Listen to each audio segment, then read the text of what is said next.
Bismillahirrahmanirrahim. Alhamdulillahi rabbil alamin wassalatu wassalamu ala sayyidina mursalin wa ala alihi wa sahbihi ajma'in. Assalamualaikum warahmatullahi taala wabarakatuh. Selamat pagi, selamat sejahtera, selamat tahun baru. Selamat yang lain. Ya, Ustaz selamat dah sini. Jadi pada pagi ini yang berbahagia ini kita dapat berkumpul dan saya nak mengucapkan tahniah kepada semua yang hadir di awal pagi, termasuk di Royal Box pun ada yang duduk. Nandakan yang majlis kita ni penuh seperti majlis convocation. Satu tepukan tahniah kepada. Yang di Kuala Lumpur saya tak tahu, tapi saya difahamkan penuh sesak.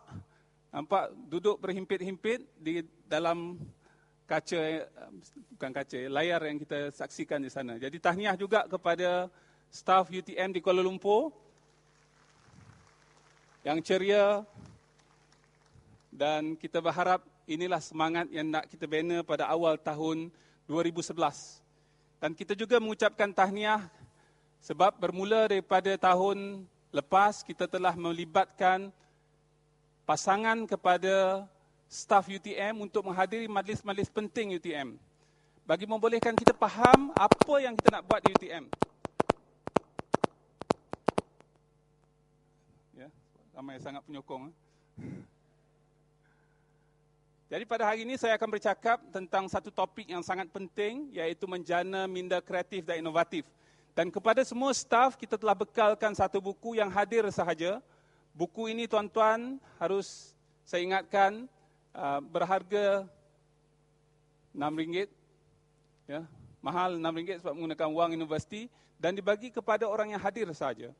Mereka yang tidak hadir kena beli, ya, sebab kita bagi cenderah hati kepada mereka yang hadir.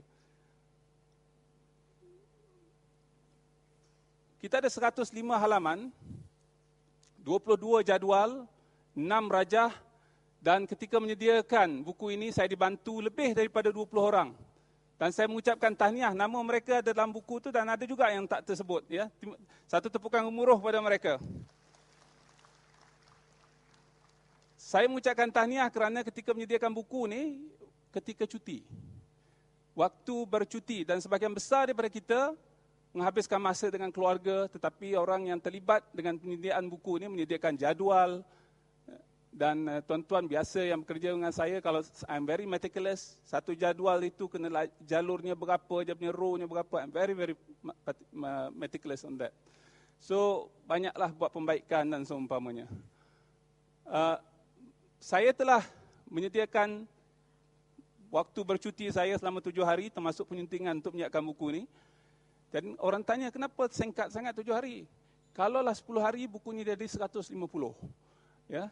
Kalau dah 2 minggu, jadi 200 halaman. Jadi tak terbaca oleh orang nanti. Jadi sebab itulah kita limitkan kepada 7 hari. Dan kita siapkan buku ini. Dan dalam buku ini ada panduan, strategi, perancangan, kerangka dasar tentang UTM. Kemana kita nak pergi? Biasa orang apabila menjadi pemimpin, orang akan tanya dia, you nak bawa kita ke mana ni? Where is our direction? Where is UTM leading to be? Ya, so dalam buku tu, kalau baca ketiga-tiga buku itu, tahun 2009, 2010 dan 2011, insya-Allah tuan-tuan akan tahu ke mana kita dan what is our standing insya-Allah within 10 years time from now, ya. Kandungan juga ada pencapaian yang lalu sehinggalah kerangka sampai 2025. Dan buku ini kalau yang tak hadir pada hari ini ataupun mahasiswa kita, sebab kita tak boleh bagi kepada semua orang, boleh muat turun melalui internet. Slide ini pun ada dan PDF teks pun ada. Jadi bukan wajib beli. Siapa yang tak nak beli, pergi muat turun. Kenapa saya suruh beli? Sebab duit daripada keuntungan pembelian itu semua akan kita masukkan ke dalam tabung endowment. Ya? Jadi siapa yang tak hadir pada hari ini, tuan-tuan ada peluang untuk memberi sumbangan kepada tabung endowment. Itu saja. Okey, ada 5 perkara yang saya nak sebut pada hari ini. Pertama sekali, apakah pengajaran kita yang telah kita lalui pada tahun 2010? Biasa kita apabila berjalan jauh, kita melepasi 1 tahun, kita akan reflect what we have done, what lesson learned from the previous years. That's very important. Kita tak nak buat kesalahan yang sama buat perkara-perkara yang sama, yang kurang impaknya. Kita nak maju ke depan. Orang yang sentiasa maju biasanya belajar daripada kelemahan yang lalu. Dia tidak segan. Saya lemah dulu, saya tak boleh buat ini dan tak boleh buat itu. Yeah, we declare that. Jangan cari alasan. Kalau cari alasan, semua orang ada alasan. Jadi kita cara move forward, macam mana kita nak maju ke depan. That's very important. Nombor 2, kita akan cerita tentang tema tahun ini, iaitu Inspiring Creative and Innovative Minds.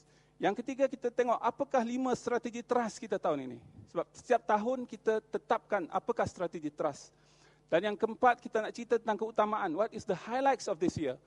And kita juga nak bincang tentang satu pendekatan baru yang telah kita buat, yang sama-sama telah kita bincangkan lebih daripada 100 orang pegawai kanan universiti, termasuk pegawai bukan akademik, tentang penjenamaan baru KPIs daripada Key Performance Indicator kepada Key Amal Indicators. Ya. Kenapa kita buat itu dan seumpamanya. Okay, let's start with the first one. So, 2010 passed, and I think we have to be grateful to ourselves. Kita harus senyum, kita harus lebih banyak berterima kasih dan bersyukur, dan satu tepukan gemuruh kepada kita. Sekali lagi, ini melibatkan mahasiswa, melibatkan staff dan melibatkan alumni. Dan sejak pada tahun lepas, kalau tuan-tuan terlupa, saya nak ingatkan balik, apabila kita menyebut tentang perkataan warga UTM, maknanya staff akademik, staff bukan akademik, mahasiswa dan alumni. 4, ya. Bukan warga UTM itu hanya orang yang mendapat gaji daripada UTM, tidak. Warga UTM ialah staff akademik, bukan akademik, alumni dan mahasiswa. Kalaulah satu daripada 4 kelompok ini buat kebaikan, UTM akan dapat kebaikannya, akan dapat reputasinya. Kalau satu daripada kelompok ini ada masalah, UTM juga ada masalah. Ya, biasanya orang akan sebut, orang ni umur berapa tahun dan belajar di universiti mana, kerja apa sekarang. Kalaulah kebaikan, UTM dapat kebaikan. Kalaulah yang terpalit dengan perkara-perkara tak baik, UTM akan dapat nama. So itulah tuan-tuan, kita mesti jaga bukan saja student, our students in campus while they are studying, but we need to look after our alumni. So we need our alumni to be handsomely rated as well. Yeah? Okay. Ada masalah? Siapa boleh tolong saya?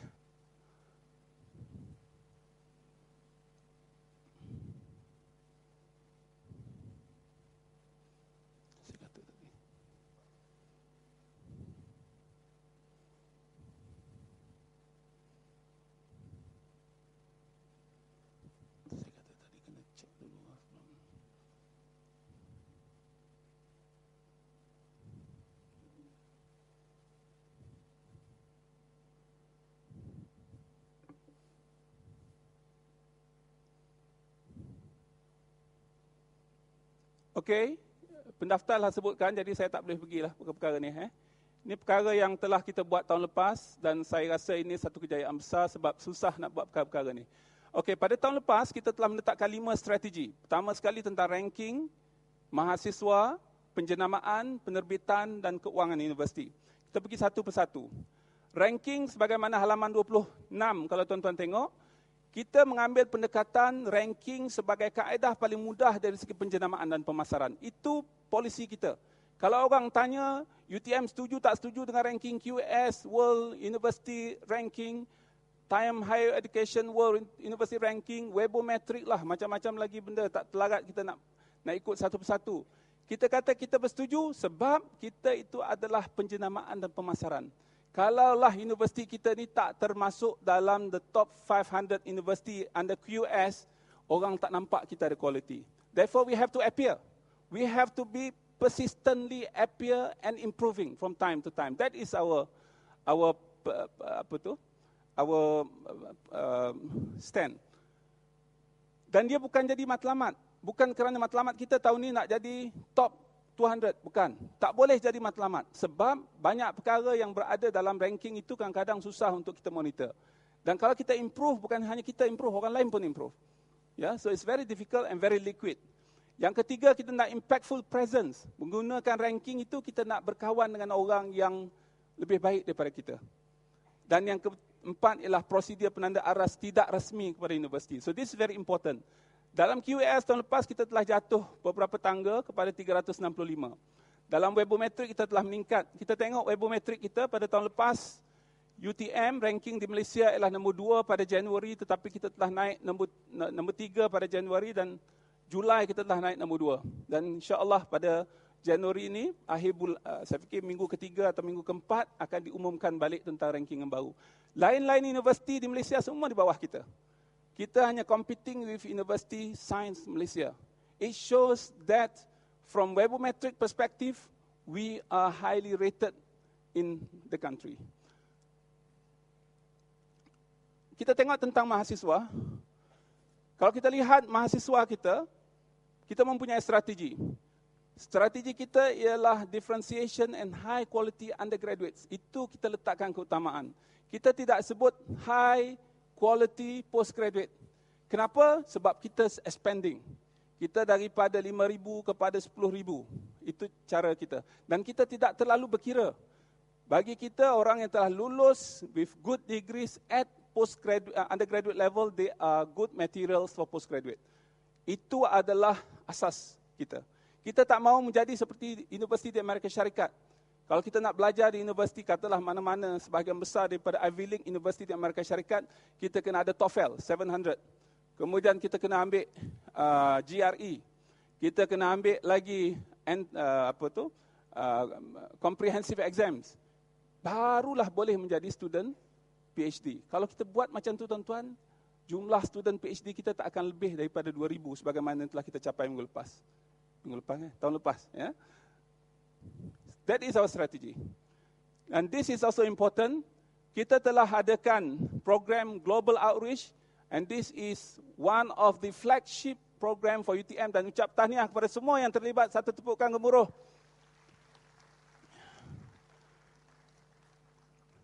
Banyak orang datang ke UTM sebab anaknya nak dihantar ikut program GOP.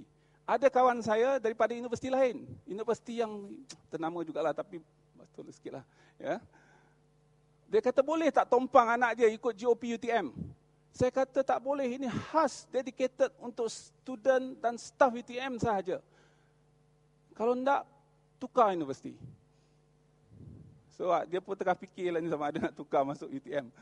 Sebab anak dia nak keluar negeri. Sebab dia belajar di luar negeri, dia tahu kepentingan kita untuk keluar negeri. Bagi mereka yang tak pernah pergi GOP, bagi mereka tak perlu ada pasport. Dan tak perlu fikir luar daripada Malaysia. Dunia dia ialah di antara Johor Bahru, Kuala Lumpur dan Pekan. Kalau Pekan lah, Pekan ni banyak Pekan, bukan Pekan di Kuantan saja. Pekan Masjid Tanah, Kuala Pilah, itulah dunia dia. Kalau dia kata saya nak bercuti, maknanya sama ada dia pergi Kuala Lumpur tengok pakcik dia, ataupun balik kampung tengok lembu dia. Dekat Kuala Pilah. Tapi sekarang student UTM berbeza. Dan ini bukan saya yang observe ialah kawan-kawan saya. Ya, bila mereka jumpa satu kelompok student, bawa backpack 10 kilo dekat KLIA, tanya, ni student mana ni? UTM. Nak pergi mana? Saya nak pergi ke London. Wow. Ya. Nak pergi mana? Saya nak pergi ke Saudi Arabia. Nak pergi mana? Saya nak pergi. That is the image yang kita ada sekarang ni. Ya, bukan lagi bawa backpack, saya nak balik kampung. Bolehlah balik kampung, nanti kata saya tak balik kampung pula. Pergilah balik kampung selalu, setiap minggu pun boleh balik. Tapi balik kampung tu tak payah pakai pasport.